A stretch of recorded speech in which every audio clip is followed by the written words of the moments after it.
Commençons donc par nous intéresser à l'énergie la plus basse que puisse atteindre une particule confinée dans le puits. Cette énergie correspond à une valeur de 1 pour petit n, soit une énergie EA égale à pi carré h bar carré divisé par 2m a carré. On remarquera donc ici qu'en plus d'être quantifié, le niveau d'énergie du fondamental est non nul. Ceci n'est pas le cas en mécanique classique où toutes les valeurs positives ou nulles sont accessibles au système, en particulier E égale 0 pour le niveau fondamental. Mais pourquoi n'est-ce pas le cas en mécanique quantique?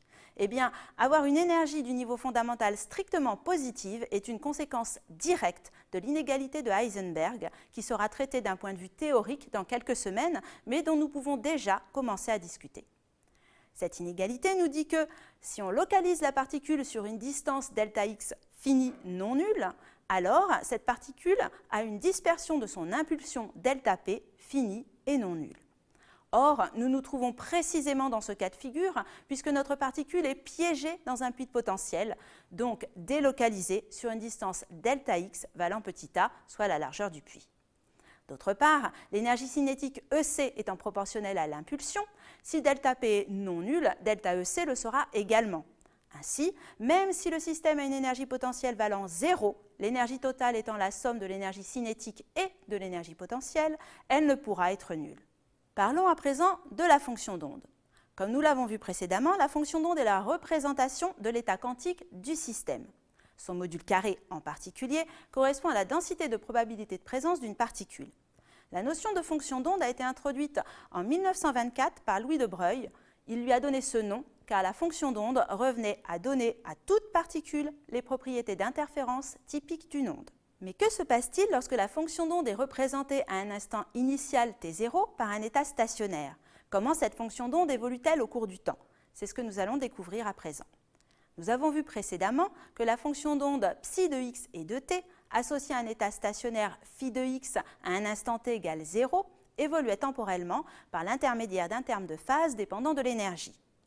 La densité de probabilité de présence, ρ, étant le module carré de psi de x et de t, elle vérifie l'égalité ci-contre, que l'on peut réécrire sous la forme suivante.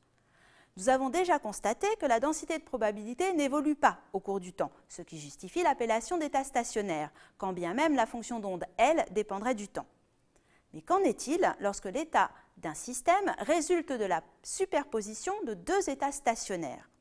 Considérons donc un système à l'instant t égale 0, décrit comme la superposition, autrement dit la somme, de deux états stationnaires, phi n de x et phi p de x. Sa fonction d'onde, psi de x et de t, à t égale 0, s'écrirait alors ainsi, où alpha et bêta sont deux nombres appartenant au corps des complexes. À tout instant t ultérieur, cette équation se transformerait pour tenir compte de la dépendance temporelle appliquée à chaque état stationnaire phi n et phi p.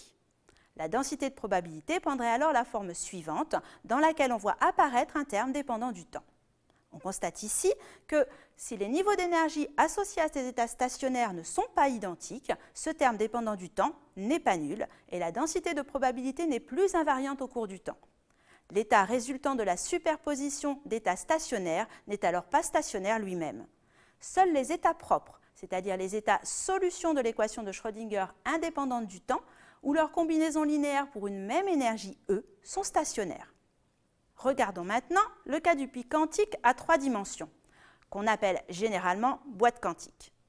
Comme l'énergie potentielle s'écrit comme la somme des trois termes V de x, V de y et V de z, nous pouvons ici aussi séparer les variables et considérer les fonctions d'onde du système comme produits d'une fonction d'onde pour chaque axe.